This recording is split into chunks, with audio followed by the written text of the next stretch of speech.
The wedding was less than 24 hours away, guests had arrived, the venue was decorated, the choir was rehearsing. Across a dark Abuja parking lot, Daniel stood still.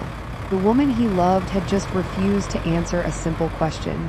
Silence sat between them, streetlights reflected in her eyes, cars moved in the distance. He hadn't asked if she loved him. The question was simpler. Would they raise their children to follow Christ? She couldn't answer. Her eyes searched the pavement. Then the sky, then somewhere past him, for the first time, Daniel felt something crack beneath the future he thought was certain. The music was chosen. The vows were written, the rings were bought. People can spend months planning a ceremony while never truly discussing a marriage. 7 days earlier, everything looked perfect. That illusion lasted until one overheard sentence changed everything. It happened at a casual dinner.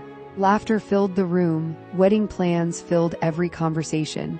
Daniel stepped out to take a phone call. He returned at exactly the wrong moment. His fiancée sat with a close friend near the restaurant terrace.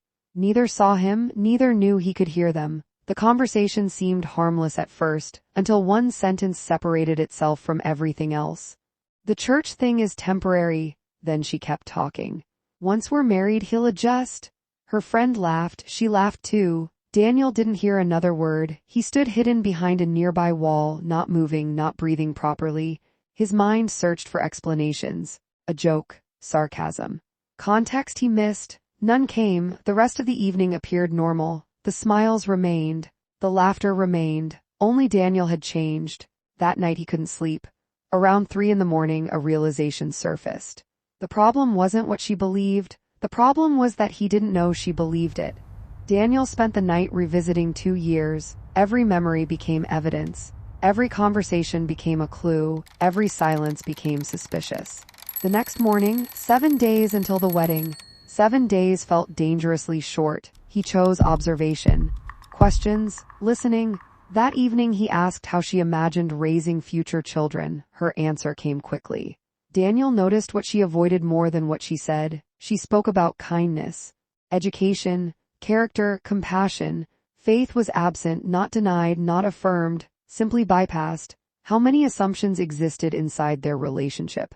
Assumptions mistaken for agreements, for understanding, for truth. Once doubt enters, certainty rarely survives unchanged. 6 days remained. Invitations circulated across Abuja. Relatives booked travel. Hotels confirmed. Money moved. Stopping it would cost enormously. That pressure created a temptation. Ignore it. Proceed anyway. Hope it resolves itself. But hope is not a strategy. Every passing hour made honesty more expensive. 5 days remained. At lunch with friends, baptism came up casually.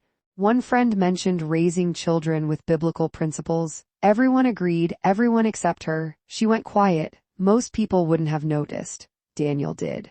That evening he opened an old notebook. Wedding plans, prayer requests, shared dreams, 2 years of conversations. They had discussed careers, finances, housing, travel, business, retirement. Nowhere was there a detailed conversation about children's faith. As midnight approached, Daniel closed the notebook. This was a conversation they should have had years ago. 5 days remained. Abuja woke up. The city moved toward celebration. Inside Daniel, certainty moved in the opposite direction. He stopped filling silence with optimism. He began listening for what wasn't being said. That evening he asked her directly, "What role do you think faith should play in a child's life?" She didn't answer immediately. When she spoke, her words sounded reasonable, but something beneath them felt guarded. She talked about freedom, choice, personal discovery. The problem was what was missing underneath. That night he replayed the conversation. Every response felt like a doorway leading somewhere deeper she was unwilling to go. 4 days remained. Phone calls, messages, schedules. Family updates arriving constantly. While reviewing ceremony details, Daniel noticed something handwritten beside an old planning document. A note in her handwriting, just a few words. "Our kids can choose later." This wasn't a recent opinion. She had believed this for a long time, not because she held the belief, because she had never shared it openly. That evening Daniel asked directly, not aggressively, simply honestly. I don't think I can give you the answer you She seemed surprised, want. then uncomfortable, then defensive. The truth came through hesitation, careful wording, admissions arriving piece by piece. She respected Christianity, church, prayer, biblical values.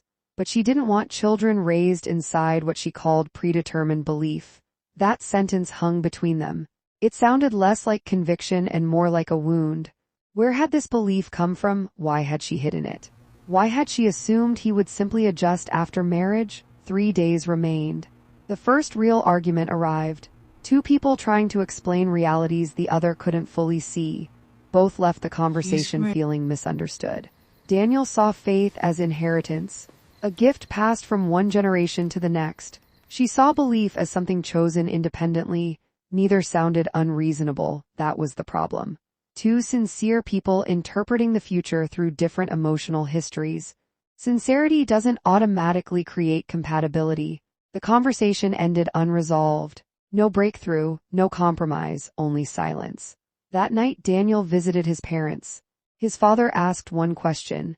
If your children become exactly what both of you teach them to become, what kind of family will exist 20 years from now? Daniel couldn't stop thinking about it afterward. Family arrived from different cities, guest rooms filled, relatives celebrated. The wedding felt inevitable. 2 days remained. Then another secret emerged. Not about theology, about childhood. She finally spoke about her father. A respected church leader, strict, deeply religious, emotionally distant, rules everywhere, questions almost nowhere. Faith in her home felt connected to fear. Mistakes became shame. Doubts became rebellion. Curiosity became disrespect. She quietly promised herself her future children would never feel trapped the way she had. Daniel stopped seeing the issue as disagreement. He began seeing pain, old pain, the kind that disguises itself as conviction. She wasn't trying to undermine faith. She was trying to protect future children from experiences she never wanted repeated. But understanding didn't solve the problem. Compassion can explain differences. It cannot erase them. That evening, Daniel sat alone in the empty sanctuary as final decorations were installed around him. His phone buzzed. A message from her, 3 words. We need honesty. 1 day remained. The message stayed on his screen. Honesty changes what denial can no longer protect. Outside, workers arranged flowers. Musicians rehearsed. Family laughed.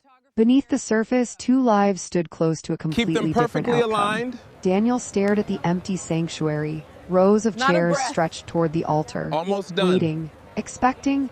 That evening they met alone. No relatives, no friends, no distractions. Neither was interested in protecting the other's feelings anymore.